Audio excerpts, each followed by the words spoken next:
ان کے ساتھ ساتھ باقی کھلاڑی کی بھی پذیرائی کرے اور ہاکی کو خاص طور پر توجہ دے، جو کہ قومی کھیل ہے جس میں ہم ہمیشہ گولڈ میڈل جیتتے تھے۔ اولمپکس ہو، ورلڈ کپ ہو، کچھ ہو، کوئی کھیل ہو، ہم کہتے تھے ایک تو گولڈ میڈل ہوگا کہ ہاکی ہماری جو ہے وہ سرِ فہرست ہے، لیکن اب نہیں ہے۔ تو ان ساری چیزوں پر غور کرنا پڑے گا کہ کیا ہوا اور کیوں ہوا۔ تو پاکستان کا یہ سپوت، جب یہ جو ارشد ندیم واپس آئے گا پاکستان، تو اس کا والہانہ استقبال بھی ہوگا اور انشاءاللہ انعامات کی بارش بھی ہوگی۔ لیکن خالی ایک ارشد ندیم سے بات نہیں چلے گی کہ ہم 40 سال کے بعد ایک گولڈ میڈل حاصل کرو، اس پہ جشن منائیں۔ واپس آتے ہیں اپنی سیاسی باتوں پہ، اور سیاسی معاملات جو ہیں وہ وہی ہیں کہ خواجہ آصف کہتے ہیں، خواجہ آصف نے کہا کہ جناب عمرانی دور میں ملٹری کورٹس کام کرتی رہی، تو اب کیا مسئلہ ہے؟ انہوں نے کہا خالی کام نہیں کرتی رہی، سزائیں بھی ملتی رہی وہاں سے، تو اب سزا بھی ملے گی، ملٹری کورٹ سے مقدمات بھی جائیں گے۔ اور سینیٹر عرفان صدیقی کہتے ہیں کہ جناب مقدمات کی بنیادی ایسی ہے، 9 مئی والی خاص طور پہ، کہ وہ ریاست کے خلاف بغاوت تھی، تو وہ ملٹری کورٹ سے میں جانا ہے۔ ابھی اس کے خلاف اسٹے ہے، معاملات جن کو سزا ہوئی ان کے بھی اناؤنسمنٹ نہیں ہوئی، لیکن آنے والے وقت میں یہ چیزیں بھی واضح ہو جائیں گی۔ اب جو اگلی بات ہے وہ ہے اظہر مشوانی کے بھائی کی بازیابی۔ اظہر مشوانی کے بھائی کی بازیابی کے لیے لاہور ہائی کورٹ سے رابطہ کیا گیا تھا، لیکن پھر انہیں خیال آیا کہ نہیں بھائی، بہترین جگہ تو اسلام آباد ہائی کورٹ ہے، کیونکہ وہاں سے گل حسن اورنگزیب نے وہ جو شہباز گل تھے ان کے بھائی غلام شبیر کے لیے بڑا سخت آرڈر دیا تھا، نہ صرف آرڈر دیا تھا بازیابی کے لیے، بلکہ کہا تھا یہ حکم جو ہے وزیر اعظم کو جا کے پڑھوا دیں۔ لہذا اظہر مشوانی کے جو لواحقین تھے انہوں نے لاہور ہائی کورٹ سے لی درخواست واپس اور پہنچ گئے اسلام آباد۔ آج اسلام آباد میں اس کی سماعت ہوگی، ابھی تھوڑی دیر بعد اس کا بھی رزلٹ سامنے آ جائے گا، لیکن بہرحال یہ اب لوگوں نے اپنی اپنی عدالتوں پہ نشان لگا لیے ہیں، جو کہ اچھی بات نہیں ہے۔ انصاف تو ہر جگہ سے ملے، جس کا جو حق ہے وہ ملنا چاہیے، جس کا جو جرم اس کو سزا ملنی چاہیے، لیکن یہ معاملات ایسے جا رہے ہیں۔ اب آتے ہیں وہ جو عمران خان کی بات تھی،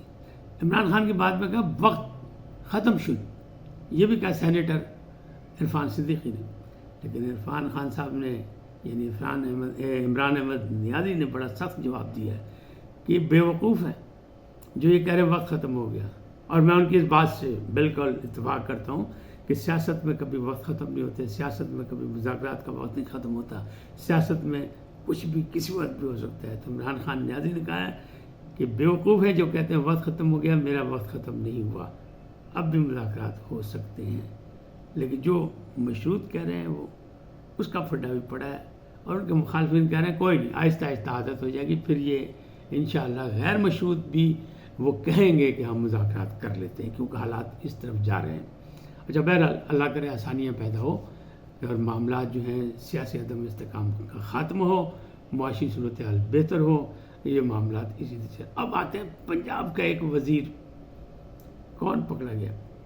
اور ایک ایم این اے،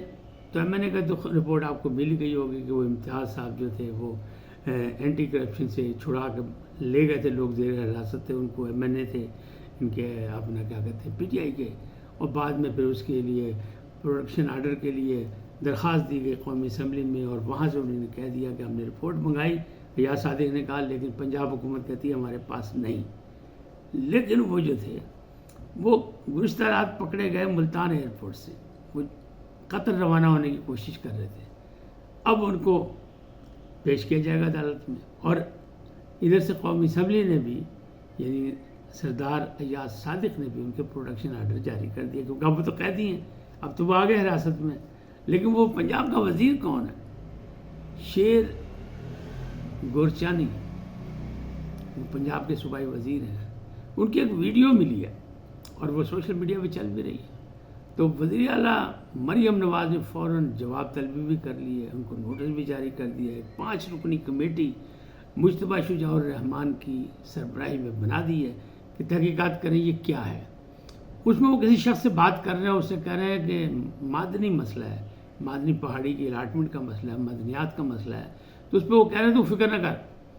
میں تمہیں کہہ رہا ہوں یقین دہانی کرو، جو تم نے کہا وہی ملے گا، جو کسی نے کرنا کر لے، وہ الاٹمنٹ تمہاری ہو جائے گی، تم فکر نہ کرو. لہٰذا بھائی یہاں بھی جواب طلبی بھی شروع ہو گئی بالکل، اور تحقیقات بھی شروع ہو گئی، ایک کمیٹی بھی بنا دی گئی. مریم نواز نے فوری طور پر اس پہ ایک کارروائی کی ہے. اللہ کرے اس پہ باقاعدہ اگر شیر گورچانی صاحب جو ہیں وہ سچ مچ ان کی ویڈیو صحیح ہے اور وہ یہ وعدہ کر رہے ہیں اور 2 نمبری کر رہے ہیں، تو ظاہر ہے پھر ان کی کابینہ سے انہیں فراغت ہوگا، برخاست کیا جائے گا، اور اگر نہیں تو بچ جائیں گے. دوسری جانب میں نے ایک اور بات کی تھی کہ نواز شریف کو روک لیا گیا، نواز شریف کو روک لیا گیا، یہ بھی بڑا شور ہے. عمران خان کہتے ہیں جائیں تو صحیح پبلک میں، دیکھیں ان کو کتنے مار پڑے گی، ان کو کتنے جوتے پڑیں گے، لوگ چور چور کے نعرے لگائیں گے.